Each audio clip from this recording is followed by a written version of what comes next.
గతంలో women centric movies చేయటం వేరు, ఇప్పుడున్న సిట్యుయేషన్స్లో ఉమెన్ సెంట్రిక్ ఫిల్మ్ దట్టు ఇలాంటి యాక్షన్ సినిమా చేయటం వేరు.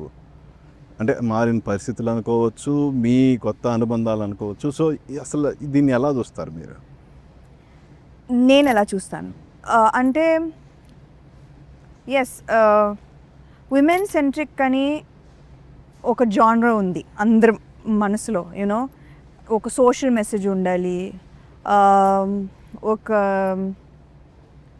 ఉమెన్ అంటే like she should be an angel, she should ఎలా చెప్పాలి, అది ఒక మంచితనం, ఒక అన్ని ఏమంటారు డెలికేట్ క్వాలిటీస్ ఉండాలి. ఒక అమ్మ, తల్లి, హీరోయిన్ పర్ఫెక్ట్ గా ఉండాలి, సాక్రిఫైస్, ఏంజల్ ఉండాలి, సాక్రిఫైస్ వర్డ్ సాక్రిఫైస్ కోసం వెతుకుతున్నాడు.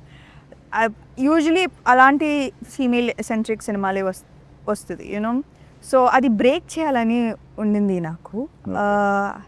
ఎందుకంటే నా ఫీలింగ్ ఏంటంటే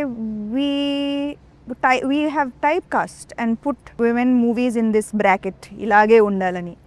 And I felt that we are capable of so much more. And మేము కూడా ఒక మాస్ కమర్షియల్ ఎంటర్టైనర్ చేయగలుగుతామని నా ఉద్దేశం. బికాజ్ ఇప్పుడు మనం ఒక పెద్ద హీరో సినిమాలు చూసేటప్పుడు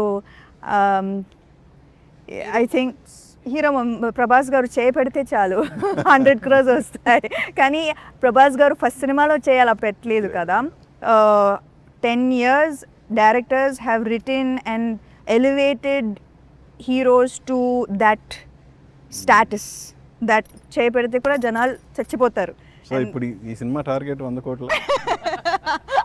ఓ మీరు అక్కడ వచ్చారా? అయ్యా నేను అది చెప్పలేదు, చేయి షాట్ పెట్టలేదు.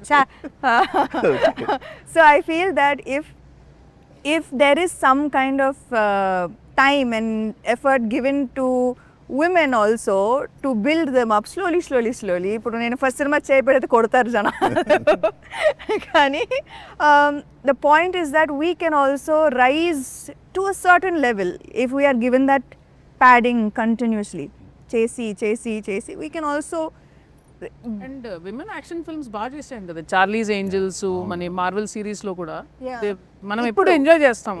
అప్పట్లో విజయశాంతి గారు కూడా కొట్టారు కదండి.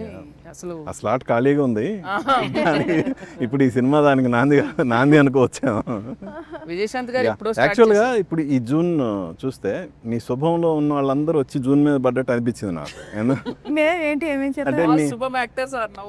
ఇప్పుడు శాలిని 12th మొన్న. ఐఎమ్ సో ప్రౌడ్ యాక్చువల్లీ, చాలా మంచి పేరు వచ్చింది. మీరేమో 19th వస్తున్నారు, హర్షిత్ కూడా 19th వస్తున్నారు. సో ఇది కోఇన్సిడెన్స్ అనుకోవచ్చా ఎలా? అసలు కోఇన్సిడెన్స్ అంటే మా చేతిలో ఎందుకు యాక్చువల్లీ తెలుసు. వాళ్ళ సినిమా ప్రమోషన్ కి నేను వెళ్ళాను కదా, తను కూడా చేసింది. Deewana, that time I went for the launch of that.